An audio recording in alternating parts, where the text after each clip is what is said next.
No jauna tiekamies ar jums.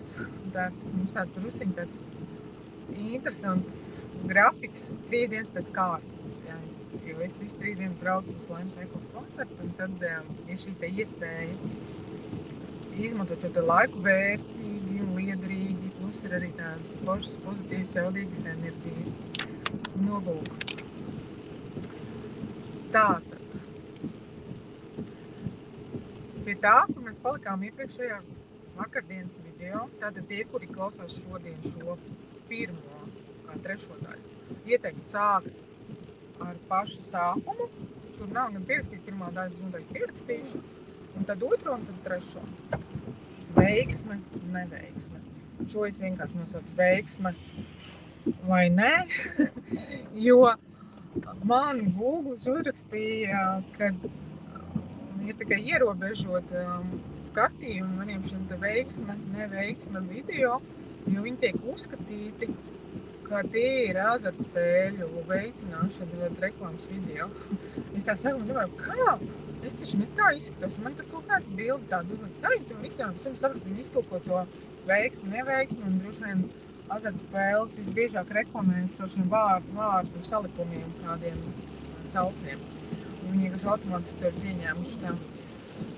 Ka redzēs, varbūt viņiem nomaina drusciņu neliksies tas tā trāki. Tā kā jā, tad es vēl domāju uz video ielādēt, un tad tādā veidā iespējams, ka viņi netraucēs nevis kā es tagad laižu laivā, pēc tam es vienkārši nomainīšu uz ielādētiem tie, kas man ir laivā. Sanāks, ka daži redzēs laivu un dažiem uz tas ielādētais ieraksts, ko paskatīties. Tālāk. Un tas, ko es nepateicu vakardien, kad es nonācu līdz tam, kā bija šis tas it kā sākotnēji likās traki tā iespēja būt par iznomāšanas head of leasing komercdirektors kā nu kurā vietā, kad uzņēmumā to sauc amatā. Pie tā, kas tur viss tiek prasīts un kam tur nācās iziet cauri. Es man tur detaļās neieslīgu, taču ticiet man tas likās ļoti traki. Es nevarēju paņemt atvaļinājumus, es nevarēju pat brīvdienās un vakaros, es nevarēju vienkārši no tā nekādi atslēgties, jo tas ir ļoti daudz apmācības, laika, ieguldījums un stresu, nenormālo stresu. Un likās, kad jau likās, kad ir pieņems ļoti labs cilvēks, kas varētu palīdzēt, tad vienkārši man aiziet atvaļinājumā, šis cilvēks iesniedza iesniegumu attālināti par to, kad arī iet atvaļinājumā, pat nepajautājot, vienkārši iesniedza, un pēc tam paņemot atvaļinājumu, iesniedza atlūgumu, jo tomēr savu uzsākot strādāt, kā pēc tam minēja, likās, ka nebūs tik traki, jā, man uz telefonu neatbildēja, man es dabūju no sen gaidīta atvaļinājuma pēc visu tā trakumu iet atpakaļ, jo šim cilvēkam, protams, es viņu saprotu, tas bija attiecības un bija ieplānots dažādi kopā pavadīšanas laiks, un kaut arī ļoti gribējās šis samats, taču likās pārāk grūti, un izlēma vienkārši labāk, kamēr vēl ir pārbaudas laiks, labāk. Kā to laciski saka, ņemšu vāgu, kamēr vāgu, vai ne, lēdīšos lapās, principā, bet pareizi ir, jau nav jāmocās, un jāsaprot, cik katrs var daudz mest un cik daudz grib. Tā kā jā.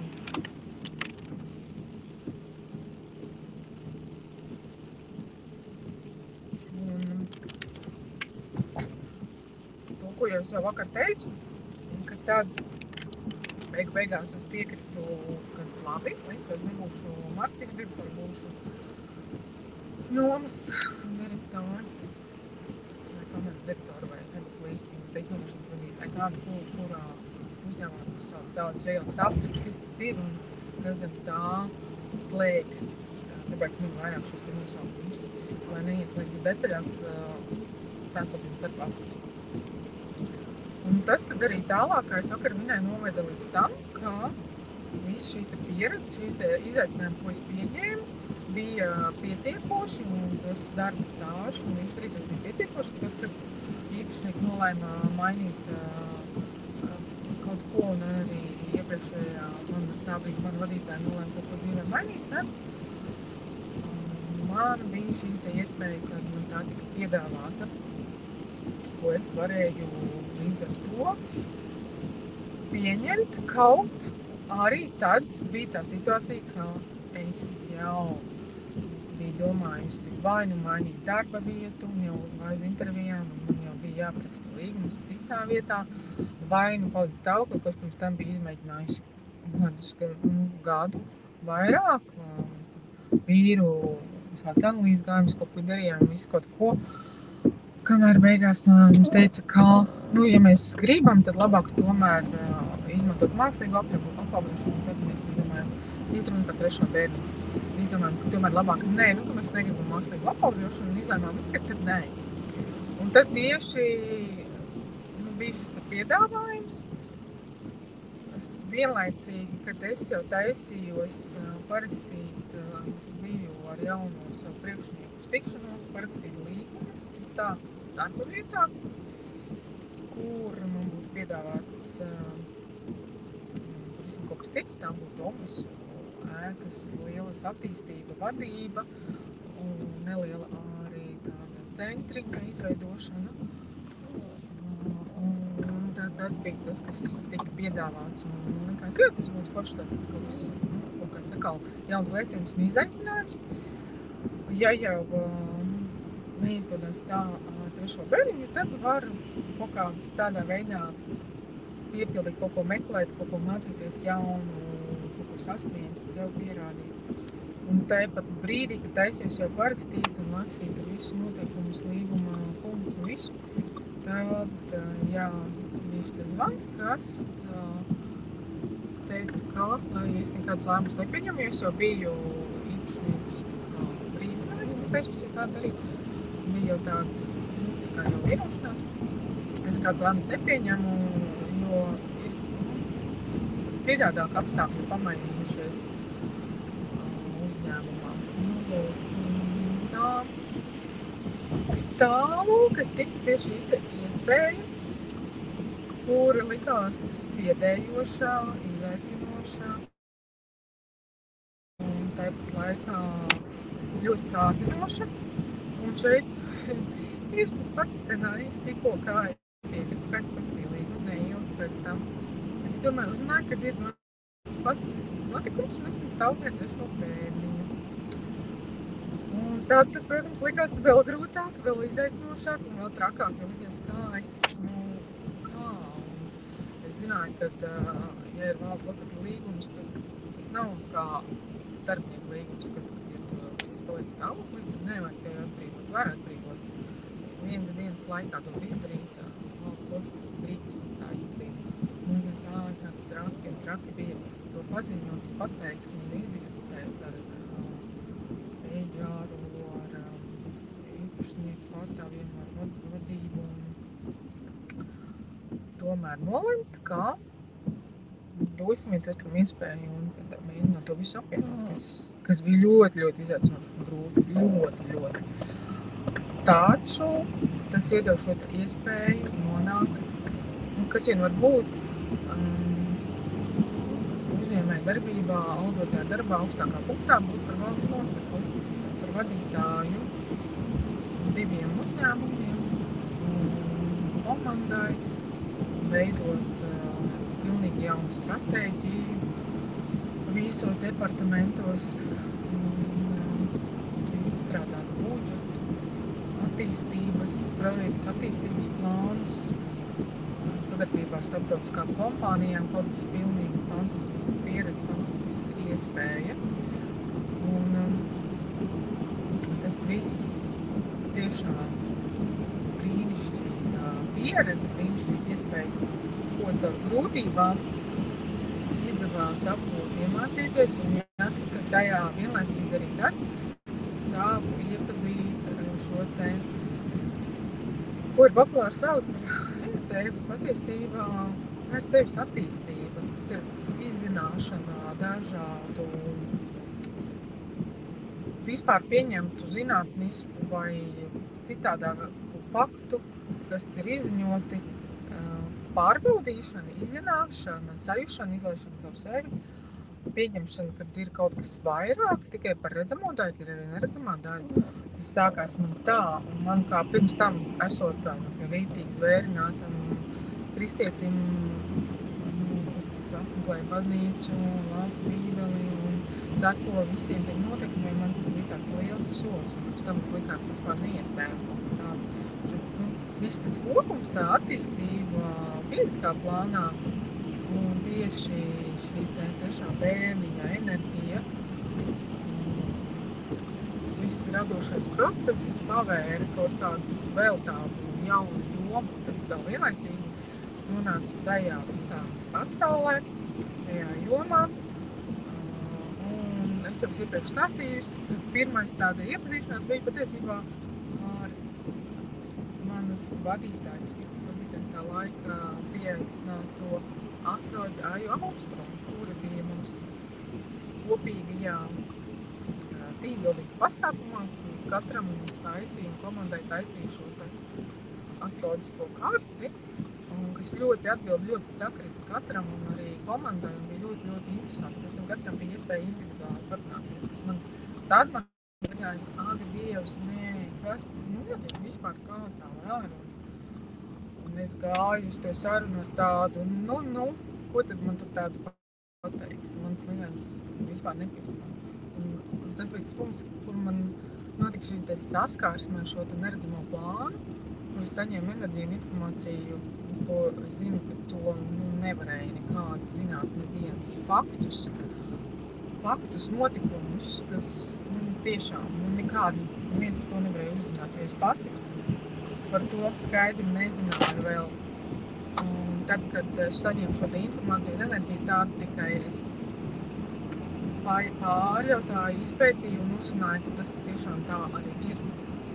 Un tā kā, jā, kas ir ļoti personiski, ļoti tāda, kā saka, apslēpta informācija, ko nezinu, kas nav nekur pieejama, nekur nevienās,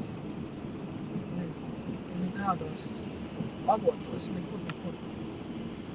Tā kā, jā, tas bija man tāds pavērsiens tajā virzienā, es sāku vairāk interesēties, pēc vēl konsultāciju, un sāku meklēt dažādus pētīt, kas ir arī vēdiskā astroloģija, kas ir taroloģija, gāju arī uz dažādām sesijām, kas ir enerģētiskas prakses, elpošanas tehnikas, meditācijas, matrica, regresijas metodas, reinkarnacionika, un kas ir channelings, un vēl daudz arī šitie dažādi projekti, kas ir gan kā retrīti, gan arī dažādi enerģētiski kalnu pārgājieni, braucieni enerģētiskām vietām, kristāli, augi, daba, dažādi augstāko spēku, enerģijas, planetārie savienojumi, iepriekšējā dzīvu pieredzes, Newtona grāmata, Sela Reičelā un daudz citas, kas man vēl projām no tā visa, ko es esmu klausījusies, skatījusies, mācījusies, un ļoti daudz pie katra speciālista iegūst, tas ir pozitīvs vērtīgi, tas, kurš joprojām turpina, ir Inese Putermana un viņas gan apmācības, gan prakses, gan individuālās konsultācijas projām. Tas ir, kas man ir. Es domāju, ka noteikti ļoti ilgu laiku. Tas ir tas, kas man laiku veitā visu laiku ir iedevis ļoti daudz, turpinot. Uz ko daudz ko arī es balstos. Tas ļoti daudz ir arī jūtams caur to, ko esmu atgūst iemācījusies. Lūk, tālāk pāri šo te nākošo soli. Nākošais solis, šo te visu mācoties, skatoties un arī miedarboties un mācoties pie daudz čaneleriem. Sastapos ar to, ka likās, tas ir tik forši būt čaneleriem, esot vēl esošā amatā, kā vadītāji. Tā ir tāda brīvība, un tas ir tik interesanti, tas ir kaut kas jauns, kas jāapgūst, jāiemācās, jāintegrē. tur var palīdzēt cilvēkiem, un tu var apvienot gan ar to, ka var finansiāli būt pārpilnīgs un arī būt tik jaudīgs un spēcīgs, ka palīdzēt cilvēkiem, un ir brīvība. Brīvība un var pavadīt laiku daudz ar bērniem, kā jūs iepriekšējās 2 video dzirdējāt, ka principā ļoti daudz man ir bijušas tādas situācijas, kur es esmu uzreiz vai nu pēc īsa laika sākusi strādāt, vai vispār neesmu aizgājusi dekrētā atvaļinājumā bērnu kopšanas atvaļinājumā, vai esmu to apvienojusi. Un tad tas bija tas, kas man likās, ka man ir pietrūcis, iedot savas pieredzes, savu enerģiju, savu mīlestību, laiku un bērniem, un arī būtībā arī iedot iespēju savam vīram augt un attīstīties, jo visu laiku manu karjeru veicinot, viņš bija tas, un tāpat arī mana māsa vienmēr ir bijusi blakus, kas palīdzējuši man augt un attīstīties, un līdz ar to ar mājas soli ar bērniem vienmēr bijuši blakus un palīdzējuši, taču tas atkal kaut kā ir ierobežojuši viņu kaut kādus mērķus sapnis. Es par to tā domāju, un tā, taču īsti man nebija tā, ka tas tā tagad, jā, es tā gribu, lai tā notiek, un es uz to eju. Es tā vienkārši iedomājos, vai tas gan būtu forši. Un tad es gāju vairākas arī enerģētiskās prakses, dažādas kursus apmācības tieši par finanšu paplašināšanu un pārpilnību savā dzīvē visās jomās. Tās tā nav tikai nauda, pārpilnība arī ir brīvība, veselība, enerģija, skaistums, labsajūta, labklājība un seksualitāte, partnerattiecības, ģimenes kopums, sekretors un attiecības ar bērniem, attīstība, izaugsme, fiziskā plānā, smalkā plānā un arī, protams, šis finansiālais aspekts, kas iedod fiziskā plānā uz sevis tādu prieku, baudīšanu, dzīvot, pieredzēt, mazina bailes un stresu par izdzīvošanu, par rēķinu maksāšanu dažādiem momentiem. Un, jā, notika tā, ka pēc šāda viena kursa, tas droši vien jums liksies piedējuši ar Dievs, es labāk tāds kursu neklausīšu, un tā notiek. Ja jums tā ir, tad jums ir bail, tad droši vien tas ir kāda jūsu pieredze, kas jums ir vajadzīga.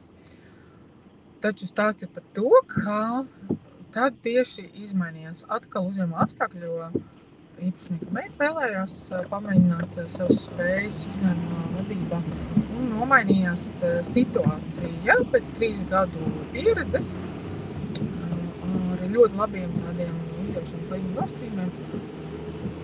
Vienošanos bija šī iespēja mēģināt radīt to, ko es biju domājis, kā ir būt čanelim, kā ir būt čanelēt, veidot kursus, enerģētiskās prakses, iemīlās konsultācijas, dziedinājumus, paskatīties dažādas atbildes jautājumiem cilvēkiem, veidot un attīstīt sev šajā jomā, un tas arī ir tas, ko var apvienot ar ģimeni, ar bērniem, ar baudīšanu, ar brīvību, ar izaugsmu, ar radošumu, partnerattiecību veidošanu, atbalstu gan sev, gan citiem, ģimenes locekļiem, tāda ģimenes egregora enerģētiski jaudīgu uzturēšanu un savas attīstību šajā virzienā. Un tad tas tā arī notika, kaut sākumā man tā nelikās nekāda veiksme. To es pēc tam tā izstrādāju, sapratu, uztvēru sākumā man likās. Man patiešām arī likās, ka tā vajadzēja notikt, taču viss bija tik labi, tik forši un interesanti. Man patika uzņēmums, darbs un vadība un kolēģi. Viss tik liels, tik fantastiski, un man tā likās neveiksmi. Un likās ārprāts, un es pārcēju galvā, kāpēc tā notika, ko es tā izdarīju, varbūt to nevajadzēja, varbūt to nevajadzēja, varbūt tā nevajadzēja, un tā. Un nevajadzēja to kursu klausīties, nevajadzēja to vēlēties, un nevajadzēja tā gribēt un uz to iet, ja, un to visu, ko es tur mācīties. Vajadzēja tur vairāk to vai to vai to. Vēl kaut arī stāju šajā jomā attīstījos un darbojos, vēl kaut kādu laiku man bija līdzīgs tās sajūtas, īpaši kaut kādā brīdī, kad bija pirmie pārbaudījumi šajā jomā, ka tur man likās, ka šīs tā enerģijas, attīstība, izaugsmi, šīs te prakses un meistari un viss tas kopums, ka viņi visi savā starpā ir draugi, viņi viens otru atbalsta, iedod tādu kopības sajūtu, jo visi šķiet uz vienu kopīgu palīdzēt atbalstīt pārējos cilvēkus, kuriem ir citi uzdevumi, citi mērķi, un viņi nav izvēlušies kļūt par čemleriem meistariem, viņi ir izvēlušies piepildīt sevi un būt kādā citā dzīves jomā, taču viņiem ir nepieciešams ārkārt atbalsts. Un tad, kad es pirmo reizi pievīlos vienā no, neminēšu vārdā, es jau iepriekš minējusi, kas lieki vēl kā cita vārda, un arī cik tad reizes var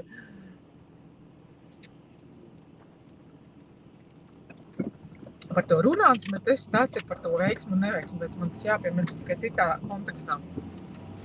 Tad, kad likās, ka jā, tur ir tāda arī sadarbība un atbalsts, potenciāli iespēja arī, ka tas var turpināties tāda līdzās pastāvēšana, katrs tā savā veidā un jomā, ja pirms tam es biju, jāsaka, nezinu, kā to nodēvēt, skolnieks, meistara atbalstītājs, arī klients visādīgi var tev nosaukt vai paciets vai kā. Un, vai pēctecis kaut kādā mērā kaut ko mācoties pārņemot un ieviešot. Nu, lūk, un tas izvērtās ļoti tā savādākā likās, ko es uztveru par neveiksmu. Es arī nesaprotu, ko es tā izdarīju, kāpēc pateicu, un arī domāju, kāpēc man tur ko un kas un kā, un tur es tā notika. Es ļoti pārdzīvoju, man liekas, esam Dievs. Vispār varbūt man nevajadzēja nekurš te visur iet, un, protams, ka tai situācijai līdzi gāja tas, ka daži, kas ļoti uzticīgi bija šim cilvēkam, gribēja klausīties tās prakses un kursus un iedarboties, kas caur mani, un arī caur otru šo te, un mēs tad, tie tad, kad tā kā tika uztaisīt šī te antikampaņa, tad pret mani, tad, protams, daudzi atbir, kā saka, taču tā ir kaut kādā veidā man pašai mācība, attīstība, pārstrukturizēšanās un tiem cilvēkiem, kas atbir, tā arī pašiem. Visiem vienmēr tas kaut ko iedod. Sākotnēji tā likās man kā tāda neveiksme, bet patiesībā bija veiksme, tas palīdzēja pārstrukturizēties un pārtransformēties, ieraudzīt vēl jaunas iespējas, vēl vairāk darboties, attīstīties, mācīties. Tā tikai iegūt un atdalīties galu galā, atdalīties un izveidot ko unikālu savu un par to pastāvēt. Taču jā, tad sekoja nākošais posms, kur man liekas visas es to beidzu, sāku darīt kaut ko citu, es pat sāku sūtīt CV uz uzņēmumiem, domāju, ka iet atkal atpakaļ auditā darbā un iet prom, tad, kad parādījās informācija par šiem te tiek uzņemti karmas latvieši. Es varu, ka es tur esmu plānot kā viena no arī tādiem lieliem aspektiem, ko atspoguļot, jo tajā reklāmas dažādu rakstu un ziņu intervijās žurnālisti, kas veidoja šo kā seriālu. Es atpazinu, ka viņi piemiņ mani, jo mini šīs pieredzes, ko es jums stāstīju. Un viņi izcēla tās nevis kā veiksmi, neveiksmes, šos darba maiņas un mēģināja pievilkt tā, ka droši vien tā rezultātā cilvēkam kaut kas tur noticies ir psiholoģiski, un viņš ir tamdēļ šādi aizgājis tajā jomā, ko viņi uzskatīja par un mēģināja pozicionēt kaut kādu jocīgo jomu, jā. Un bija redzams, man lasot visus, gan žurnālā ir, gan citas intervijas, gan 16 sekundžu rīta, skatoties raidījumu, visur netīšām man gadījās. Tas nebija plānots, es pat nezināju, ka tas ir. Vienkārši man augsts tā kā aizlūdz vieniem parādīja, kas tiek plānots. Un tad, kad jau pie manis atnāca šī izlūku viņu žurnālisti, es jau zināju, ka viņi ir žurnālisti. es vienkārši ļāvu augšām nodot visu to enerģiju, visu to informāciju, kādai jābūt, to, ko viņi izdarīt tā, lai kaut kas tiek likts tajā seriālā, tad tas ir kaut kas tāds, kas ir vajadzīgs un nāk par labu visiem iesaistītajiem. Un pēc tam man bija šī piedāvājums individuālai intervijai ar galveno žurnālisti, kuras dzirdēju visi citi nepiekrita tikai pēc tam. Ļoti agresīvi to uzsvērs. Man liekas tieši tā, tas ir forši, ka tas tev piedāvās, tā ir iespēja parunāt, izteikt savu versiju, nevis to, kā kādam varbūt kaut kur aizklausēs licies. Un gandrīz stundas intervijā mēs izrunājam visus aspektus un jomas un nonācām uz tādu vienotu kopsaucēju, vienotas sajūtas. Un beigās žurnālisti man teica, ka viņa to visu saprot un viņi to visu tagad redz citādāk. Un tas viss ir skaidrs un saredzams un sajūtams. Dažos vārdos tas nav citēts. Mēs ar citu ir ieraksts šīs intervijas, tikai viņi neesmu liekas publicēs, un tas nešķiet vajadzīgs. Esmu kādiem kuriem ir interesēs, esmu pārsūtījis. Un beigās no tās intervijas tika ielikt kaut kāda minūte maksimums, un tas bija vienkārši kā tāda fona informācija, kur bija stāsts jau vairs ne par mani, bet par citu cilvēku. Un līdz ar to tas tika tur vienkārši drusiņi pielikts pievienots, un līdz ar to no manis netika veidotas tā sērija, kas bija sākotnēji paredzēta. Kā man tas viss atnāca un salikās interesanti, taču tāpat man tā likās tad neveiksmē, man likās ārnāks, tas man viss jādeļ šārā, bet tā kā pirms iepas izdarīju, viņi bija tik vērtīgi Instagramā konti uztaisīti, es arī tur biju nopirkus viņus, un es nepaspēju visu noklausīties, jo arī viņš tur bija, un viņš visu izdzēs, un man bija tik žēl, es domāju, es tā nevaru darīt, jo cilvēki jau klausās, un viņiem tas ir vajadzīgs, un nevar izdzēst ārā. Un es to visu atstāju, es tikai mazināju savu parādīšanos. Kaut īstenībā vajadzēja rīkoties tieši otrādi, izmantot nekā uz tā visa, kā saka, izmantot to. Taču tad man bija pašai personas kaut kāda savu pieredze, savu kāds bērns aizstrādā, un tā bija arī tāda beigās pārstrukturizēšanās, un jā, es ļoti daudz zaudēju, tad zaudēju visus tā laikā, kas sekoja, viņiem bija interesanti, viņiem bija svarīgi, jo vienkārši es kaut kādus 2 vai 3 mēnešus vispār gandrīz nekur neparādījos.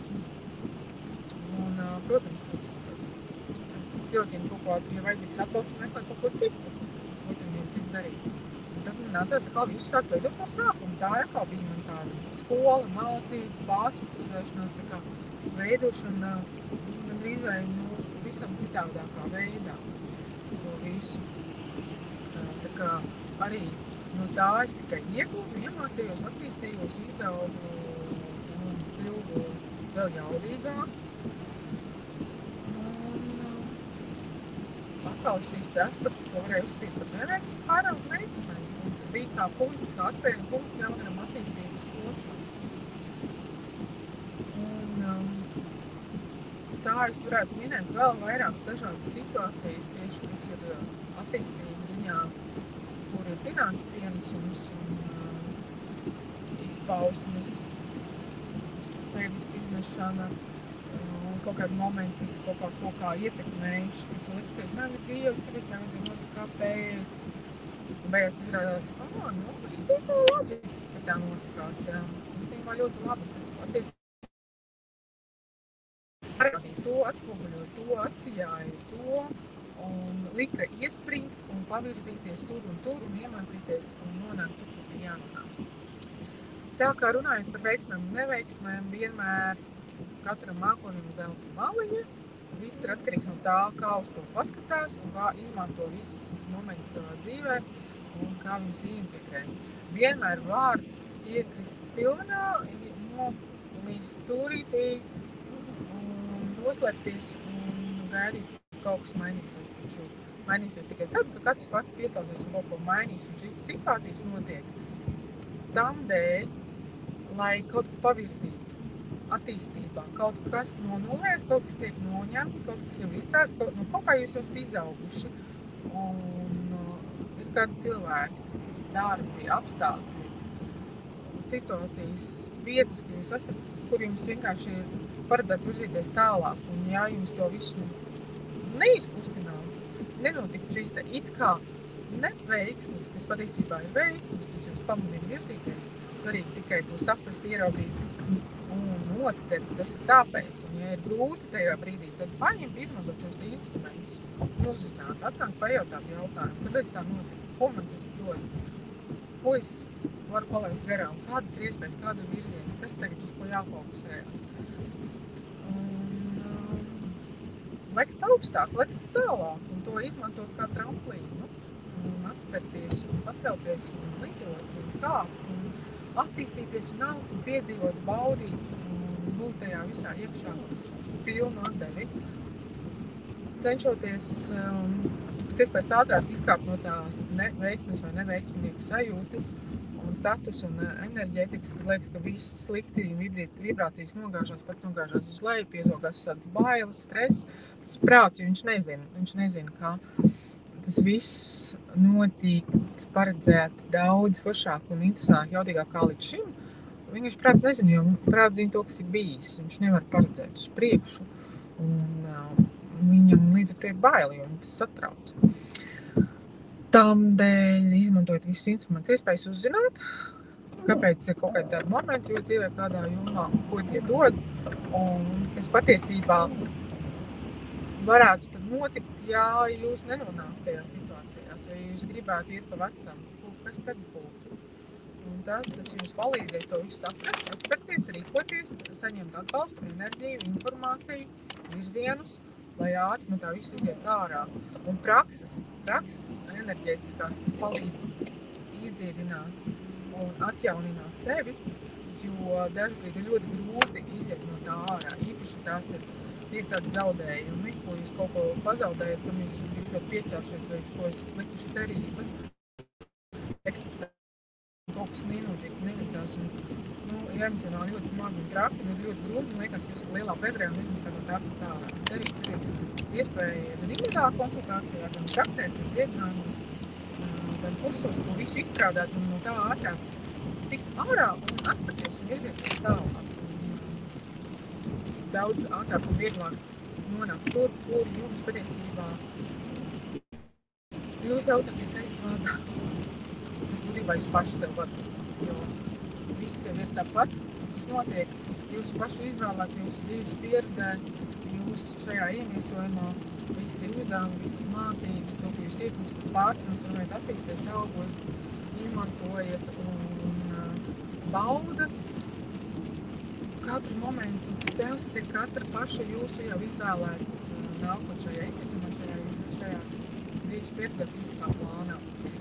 Uzzinot, jūs varat paņemt un uzzināt tādus kā, apmēram tas būtu salīdzinājums,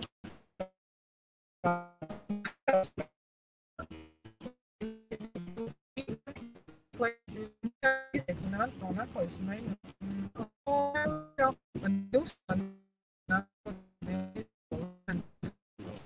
vai arī kādu darbu dienā.